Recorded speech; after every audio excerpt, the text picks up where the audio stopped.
West Bengal ఆఖరి రోజు ఎన్నికల ప్రచారంలో గౌరవ నరేంద్ర మోదీ గారు ఈ వ్యాఖ్యలు చేశారు. Give me votes, I will give you freedom. ఎవరిని ఉద్దేశించో తెలుసా? ఈ వెస్ట్ బెంగాల్లో నార్థరన్ 24 పరగనాస్లో ఠాకూర్ నగర్ అని ఒక ఏరియా ఉంది. ఆ ఏరియా హూగ్లీ, కూచ్ బిహార్, ఇలా ఆ ఠాకూర్ నగర్ ప్రాంతాల్లో మతువా కమ్యూనిటీకి సంబంధించిన ఈ మతువాలు అంటే ఎవరో తెలుసా? నమశూద్ర అంటే హిందూ దళిత హిందువులు వీళ్ళు. 1947 పెద్ద హిస్టరీ ఇది. 1947 ఆ బంగ్లాదేశ్ నుంచి మన వెస్ట్ బెంగాల్కి వచ్చినటువంటి హిందూ దళిత సమూహాన్ని మత్తువా అని పిలుస్తారు. వీళ్ళు ఠాకూర్ నగర్లో ఎక్కువ ఉంటారు. గ్రామీణ ప్రాంతాల్లో చిన్న చిన్న పనులు చేసుకుంటూ బార్డర్ ఏరియాలో ఉంటారు. వీళ్ళు మామూలు విషయం కాదు. దాదాపు 50 నుంచి 60 అసెంబ్లీ నియోజకవర్గాలు ప్రభావితం చూపిస్తారు. అలాగే ఒక 7-8 పార్లమెంట్ సెగ్మెంట్లో వీళ్ళు ప్రభావితం చూపిస్తారు.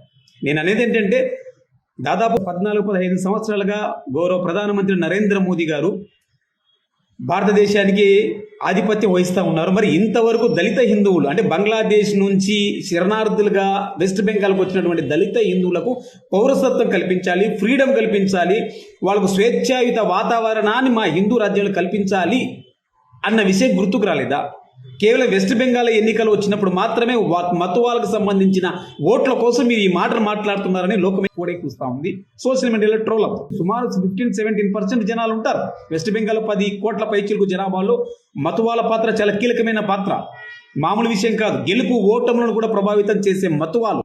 అది కాదు సార్, నా హిందూ సోదర సోదరి మనలకు ఒక చిన్న డౌట్ అనుమానం. ఎందుకంటే హిందువుల పార్టీ, బీజేపీ పార్టీ హిందువుల కోసం ఉందని ఏం చేశారు? హిందువుల కోసం మన హిందువులే కదా వాళ్ళు, బంగ్లాదేశ్ నుంచి వచ్చిన వాళ్ళు మన వాళ్ళే కదా.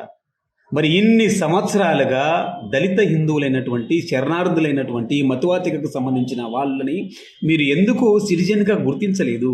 ఇక్కడే ఉన్నారు, గ్రామీణ ప్రాంతాల్లో, బోర్డర్ ప్రాంతాల్లో ఉన్నారు.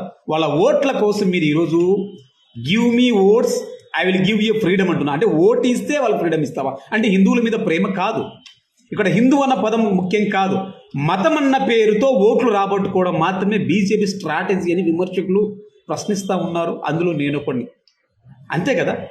ఇంతసేపు బంగ్లాదేశ్ అంటానే ఆ రోహింగ్యాలని, ముస్లింలని ఏడుస్తూ ఉంటారు. వాళ్ళు సుమారు లెక్కల ప్రకారం ఒక 2-3% మాత్రమే ఉన్నారు.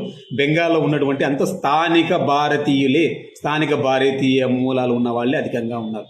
అక్కడి నుంచి వచ్చిన వాళ్ళు కూడా ఉన్నారు. కానీ అసలు విషయం ఏంటంటే అది ఆ అద్దాన్ని ముందర పెట్టి అసలు వాస్తవాన్ని జనాలకు తెలియకుండా దేశాన్ని మోసం చేస్తున్నది ఎవరు? అంత పెద్ద ఎత్తున మతువా కమ్యూనిటీకి సంబంధించిన వాళ్ళకుంటే ఒక ఉద్యమం నడిచింది. ఠాకూర్ నగర్లో ఒక ఉద్యమం నడిచింది మతువాల మీద. మరి ఇంతవరకు దళిత హిందువులు, శరణార్థులుగా ఉన్నటువంటి దళిత హిందువులను మీరు ఎందుకు గుర్తించలేకపోయారు? ఎందుకు వాళ్ళకు ఫ్రీడమ్ ఇవ్వలేకపోయారు?